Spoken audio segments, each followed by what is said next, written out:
정부가 그린 뉴딜이다 해서 재생에너지를 엄청나게 밀어주고 있잖아요. 근데 진짜 아이러니한 건 막상 당신이 태양광 발전소를 하나 지어보겠다 이렇게 마음먹는 순간 그 길이 점점 더 막히고 있다는 거예요. 오늘 이 이상한 상황 속으로 한번 깊이 들어가 보려고 합니다. 네, 오늘 저희가 준비한 자료들을 보면서 당신이 직접 태양광 사업자가 되었다고 한번 상상해 보시죠. 그 시작부터 끝까지의 여정을 함께 따라가 볼 텐데요. 핵심 질문은 딱 두 가지입니다. 첫째, 그래서 어떻게 돈을 버는가라는 아주 현실적인 비즈니스 관점. 가장 중요하죠. 그리고 둘째, 아니 대체 왜 발전소 짓기가 이렇게 힘든가? 이 규제의 벽에 대한 관점입니다. 이 두 축을 중심으로 태양광 사업의 속살을 들여다보고 또 여러 오해들까지 한번 명확하게 짚어보겠습니다. 맞습니다. 그래서 저희가 발전 사업자를 위한 수익 전략 자료부터 시작해서요. 태양광을 가로막는 규제에 대한 심층 보고서, 그리고 Q&A 기사, 심지어 현장의 목소리가 담긴 실제 공사 도급 계약서까지 다 준비했습니다. 자, 그럼 당신이 사업자가 되었다고 생각하고 바로 시작해보죠. 좋습니다. 온갖 어려움을 뚫고 당신이 마침내 태양광 발전소를 지었다고 한번 쳐보죠. 이제 패널에서 전기가 막 쏟아져 나오는데 이 전기를 어떻게 팔아야 돈이 될까요? 여기서부터 이제 당신의 투자 성향에 딱 드러나는 겁니다. 전기를 파는 방식이 크게 세 가지인데요, 이게. 뭐랄까, 개인 투자 포트폴리오 짜는 거랑 아주 비슷해요. 첫 번째 전략은 생산한 전기를 바로 시장에 내다 파는 현물 시장 판매입니다. 이건 전형적인 주식 투자형이라고 할 수 있죠. 하이 리스크, 하이 리턴. 아, 그럼 완전 주식처럼 수익률이 막 롤러코스터를 타는 거네요. 가격 변동을 일으키는 요인이 뭔가요? 그냥 전기 수요 때문인가요? 아니면 다른 변수들이 있나요? 아주 좋은 질문인데요. 변동성의 원인이 굉장히 복합적입니다. 전력 도매 가격, S&P라고 부르는데 이건 국제 유가나 LNG 가격 같은 외부 요인에 크게 흔들리고요. 또 신재생에너지 공급 인증서, REC 가격은 정부 정책이나 또 이걸 사야 하는 발전사들의 수급 상황에 따라 막 출렁입니다. 자료를 보면 이게 얼마나 극적인지 알 수 있는데 S&P는 2016년에 킬로와트 시당 76원까지 뚝 떨어졌고요. REC는 2022년에 57,000원대까지 하락했어요. 그러니까 최고가 대비 반토막 이상 날 수도 있다는 뜻이죠. 와, 생각보다 훨씬 살벌한데요? 그런데도 이 방식을 택하는 사람들이 있다는 거잖아요. 물론이죠. 2025년 8월 기준으로 보면요. 이 현물 시장이 세 가지 전략 중에 가장 높은 수익을 줬거든요. 한마디로 대박의 기회가 있는 거죠. 그래서 보통은 대출 부담이 적어서 현금 흐름에 좀 여유가 있거나 이런 변동성을 감당할 수 있는 소규모 사업자들이 선호하는 방식입니다. 그럼 당신이 안정적인 수익을 원한다면 다른 선택을 해야겠네요. 맞습니다. 그게 바로 두 번째 전략, RPS 장기 계약 방식입니다. 이건 국채 투자형이라고 생각하시면 딱 맞아요. 발전 공기업하고 무려 20년 동안 고정된 가격으로 REC를 판매하는 계약을 맺는 겁니다. 20년이요? 와, 거의 평생 계약인데요? 그렇게 안정적이라면 분명히 포기해야 하는 것도 있겠죠? 20년 동안 묶여 있다는 건 나중에 시장 가격이 막 올랐을 때 그 이익을 그냥 보고만 있어야 한다는 뜻이잖아요. 기회비용이 클 것 같은데요? 정확합니다. 바로 그게 트레이드 오프죠. 자료에 나온 5년 평균 단가를 보면 현물 시장의 잠재적 고점보다는 확연히 낮아요. 가중치 1.0 기준으로 약 151원 수준이니까요. 하지만 은행에서 대출을 받아야 하는 대부분의 사업자들한테는 이만한 안전장치가 없는 거죠. 은행은 예측 불가능한 대박보다 확실한 현금 흐름을 훨씬 더 좋아하거든요. 자금 조달 때문에 어쩔 수 없이 선택하는 면도 있겠군요. 그렇죠. 그래서 자금 조달이 가장 쉬운 방식이기도 합니다. 그럼 주식이랑 국채 사이에 있는 회사채 같은 중간 선택지도 있나요? 있습니다. 세 번째 전략인 PPA 장기 계약이 바로 그 회사채 투자형에 해당합니다.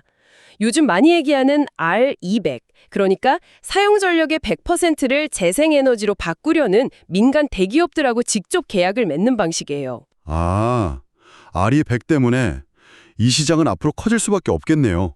기업들이 막 재생에너지를 찾을 테니까요. 실제 계약 단가는 좀 어떤가요? 네, 수요가 계속 늘면서 단가도 오르는 추세입니다. 2023년에 평균 150원 수준이던 게 2025년에는 175원에서 185원까지 올랐어요. 국채, 즉 RPS보다는 수익성이 좋고 주식, 현물 시장보다는 안정적인 거죠. 딱 중간이네요. 네, 다만 리스크는 있습니다. 계약 상대가 국가가 아니라 민간 기업이다 보니까 그 기업의 신용도에 따라서 금융 조달 조건이 달라질 수 있고요.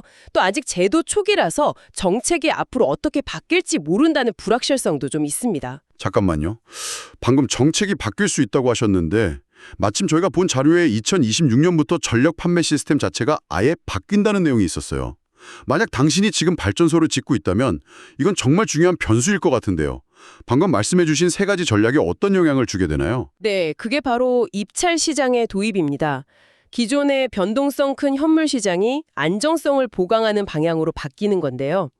쉽게 말해서 이제 사업자들이 나는 이 가격에 이만큼의 전기를 팔겠다.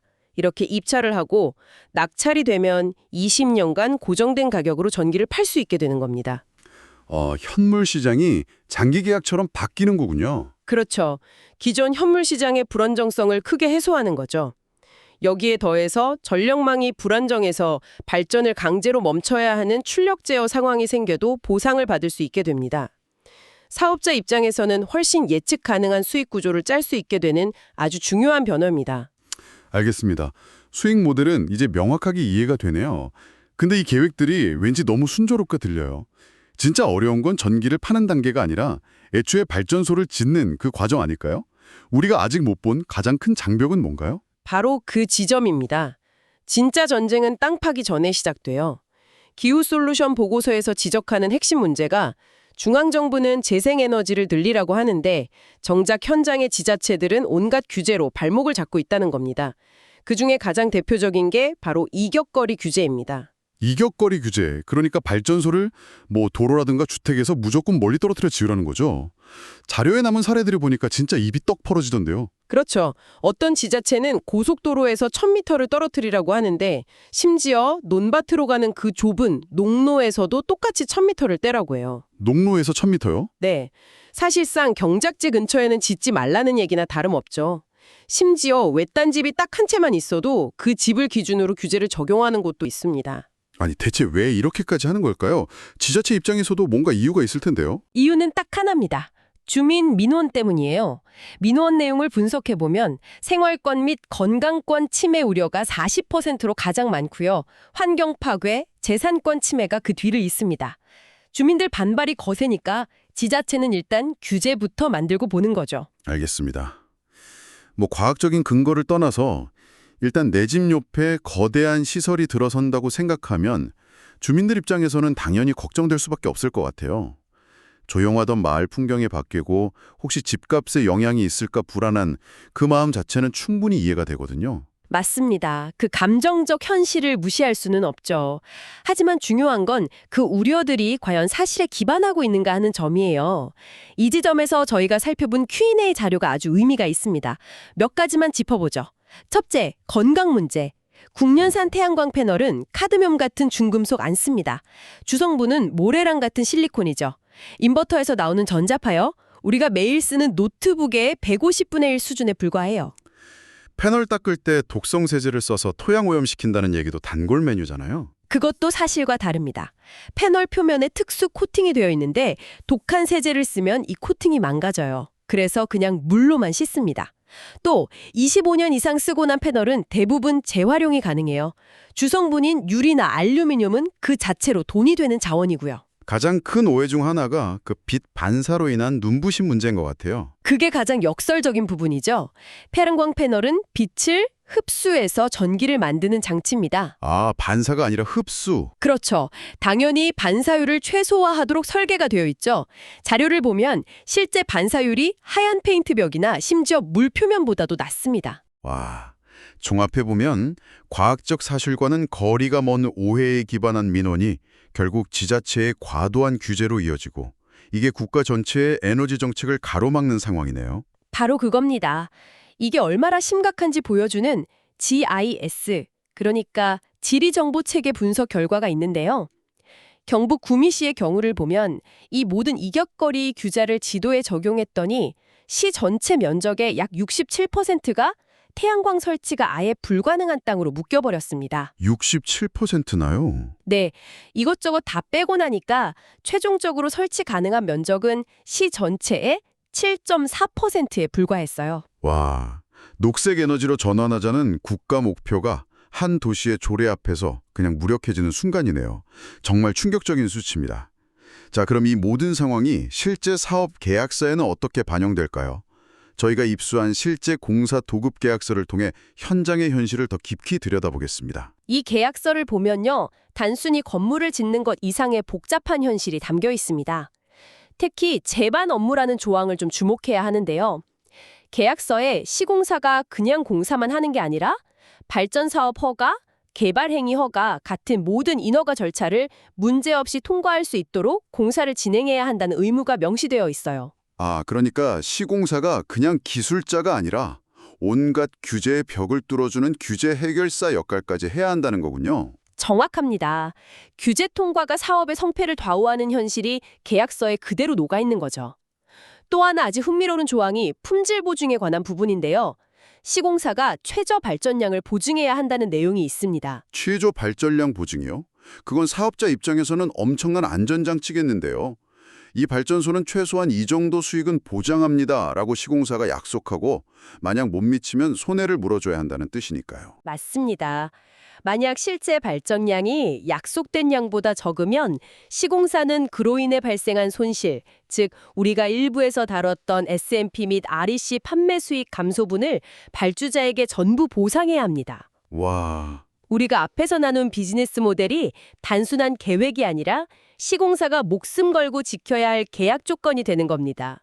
이처럼 계약서 한 장에 태양광 사업의 모든 리스크와 복잡성이 압축되어 있다고 볼 수 있죠.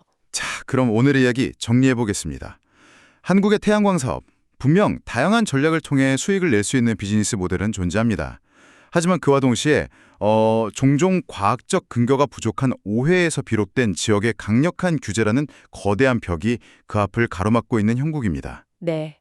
이것은 국가적인 녹색 에너지 전환이라는 거대한 목표와 내 삶의 터전을 지키고 싶다는 지역 주민의 수용성이라는 가치가 정면으로 충돌하는 현장인 거죠. 여기서 우리는 좀 근본적인 질문에 부딪히게 됩니다. 과연 국가의 기후 목표 달성을 가로막을 정도로 강력한 지황의 규제 권한, 이대로 괜찮은 걸까요? 보고서에서는 독일이나 미국 캘리포니아 같은 해외 사례를 들면서 해법을 제시하기도 합니다. 그것들은 우리처럼 포괄적인 이격거리 규제 대신에 화재 예방처럼 명확한 목적을 가진 제한적인 규제만 운영한다고 지적하죠. 그러면서 중앙정부가 표준 조례안을 만들거나 법률을 개정해서 지자체의 과도한 규제를 막아야 한다는 대안을 내놓습니다.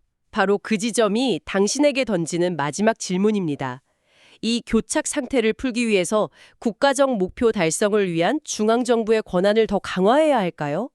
아니면 에너지 전환 속도가 좀 늦어지더라도 풀뿌리 민주주의의 가치인 지역의 자치권을 끝까지 존중해야 할까요?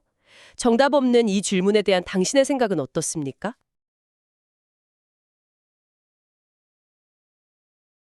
가짜 뉴스와 잘못된 정보들이 넘쳐나고 있습니다. 스팸과 사기꾼 예방을 위해서 참여가 필요합니다. 첫 번째, 3개의 점을 눌러주세요. 두 번째, 신고를 클릭해주세요. 세 번째, 스팸 또는 오해 소지가 있는 컨텐츠를 선택하세요.